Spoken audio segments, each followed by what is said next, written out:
So that's a little bit of background for the mesothelioma. If your disease is limited, that means localized to the chest, you may be a candidate for resection or resectable type of mesothelioma. That's basically removing all the diseased tissue from your chest, followed by radiation to remove any residual disease, followed by chemotherapy in the hope of getting rid of any microscopic disease in the lymphatic or blood system. And we're going to talk a little bit about resectable types. For surgery, if it's resectable, you're going to undergo staging, and the first part of the staging is called a VATS. If the VATS tells us that it's limited disease, you can go on to have a pleurectomy decortication, that's the PD, and the next one is an extrapleural pneumonectomy, which is also called EPP. After that, typically you have radiation and some chemotherapy, and we'll talk a little bit about the surgery and more about the chemotherapy and not much about the radiation. In resectable mesothelioma, it's always better to have surgery if you can. This way you can eliminate as much disease as possible. There's a few reasons not to perform the EPP, which is the extrapleural pneumonectomy, which is basically a big procedure to get rid of all the disease, including any that are aligning with the pericardium of the heart and aligning the diaphragm. You don't want to do that extensive surgery if you have the sarcomatoid histology, because that's the fast-growing histology. You also do not want to do that if you have invasion through the diaphragm into the abdomen. You don't want to do it if you already have peritoneal carcinomatosis. Basically, it just tells you have cancer in the peritoneal or abdomen. A positive peritoneal cytology, what that means is if they take some of your abdominal fluid and look under the microscope and it's positive for mesothelioma, you don't want to have an extended lung cancer surgery. You don't want to have lung cancer surgery if you have lymph nodes positive on the contralateral side or the other side of your chest from the original diagnosis.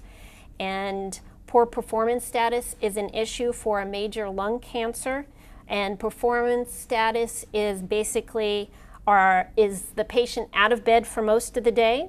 If you're out of bed most of the day with a rare nap, you have an excellent performance status. If you're in bed most of the day, this could be considered a poor performance status. The degree of shortness of breath from mesothelioma will come into play with this, and any weight loss will come into play with making a decision about poor performance status or excellent performance status.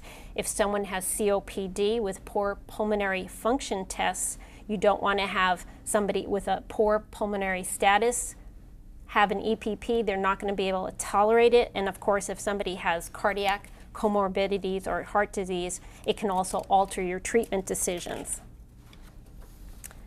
This slide is a little busy. It's a comparison of treatment results. The one thing that you need to take from this slide is these are all median survivals.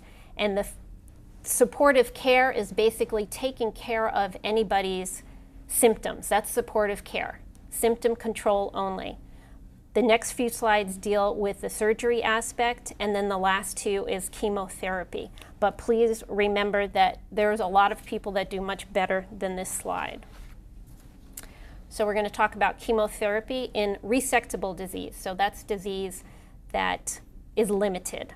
So there's no clear evidence at this time that it should be standard practice. Previously, there was no good systemic therapies, and chemotherapy was not standard practice. But now, due to ongoing trials of induction therapy, which is basically chemotherapy prior to any radiation or prior to any surgery, we have learned that there's a few chemotherapy agents that may be helpful. One of them is a combination cisplatin and gemcitabine. The other one is cisplatin and pemetrexed. Now we're going to talk about unresectable mesothelioma. That's disease that cannot be controlled with surgery to remove it.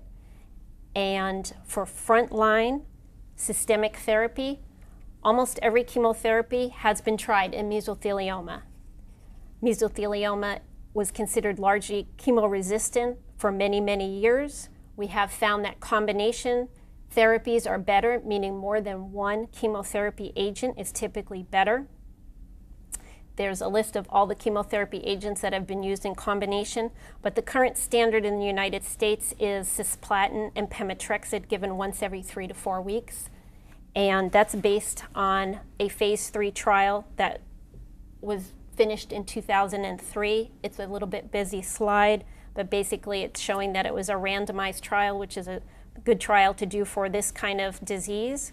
And the next slide is very busy, showing you the analysis of it. And the only thing that you really need to take away with this is the median overall survival, which is median OS, was significantly better with the cisplatin and the pemetrexed. If anybody likes statistics, the p-value is 0.028, which is very statistically relevant. Unfortunately, chemotherapy does have toxicities associated with it, the biggest one being neutropenia. Neutropenia is a low white count. All chemotherapy agents influence the bone marrow, and it suppresses your bone marrow, which make your white cells and make your red cells. Neutropenia is considered low white cells, which increases your risk of infection. So with the cisplatin pemetrexed mix, there was better overall survival, but there is a lot of toxicities associated with it. One of the things to improve toxicities with the pemetrexed is to give patients folic acid and vitamin B12 supplements, because the pemetrexed depletes those two vitamins in your bloodstream. Going down the list, you can get anemia, which is the loss of the red blood cells due to the bone marrow suppression. You can have nausea, vomiting, fatigue, diarrhea, dehydration, stomatitis, which is inflammation in the mouth, febrile neutropenia, which is low white count with fever and a rash. Second-line systemic chemotherapy, there is no standard at this time. The best choices are gemcitabine, or a chemotherapy doublet of gemcitabine and vinorelbine, pemetrexed alone, or clinical trials. Clinical trials, there's 3 types of clinical trials. A phase 1 clinical trial, that is the first human trial going from the lab and having those results to the patient population. You're looking for dosing, you're looking for side effects. A phase 2 clinical trial, you already know the dose because you've learned it during your phase 1 clinical trial. Now you're really looking for side effects and how to limit the side effects. And a phase 3 clinical trial, this is to accumulate as many patients as possible and find long-term overall survival. And that's usually what's recommended in most cancer centers for second-line systemic chemotherapy. There's some new targeted therapies on the horizon. Basically, a targeted therapy approaches cancer specifically and does not cause harm to non-cancerous tissue. So these are very interesting, and it's a specific pathway. It interferes with the specific pathway that the cancer cells need to replicate. Most targeted therapies have better tolerated side effects since the therapy is only affecting the disease. The EGFR stands for epithelial growth factor receptor. The PDGFR stands for the platelet-derived growth factor receptor. The VEGF, that we call it VEGF, is vascular endothelial growth factor. And the most common side effects for the targeted therapies are skin rash and diarrhea. This is a little bit busy trial too.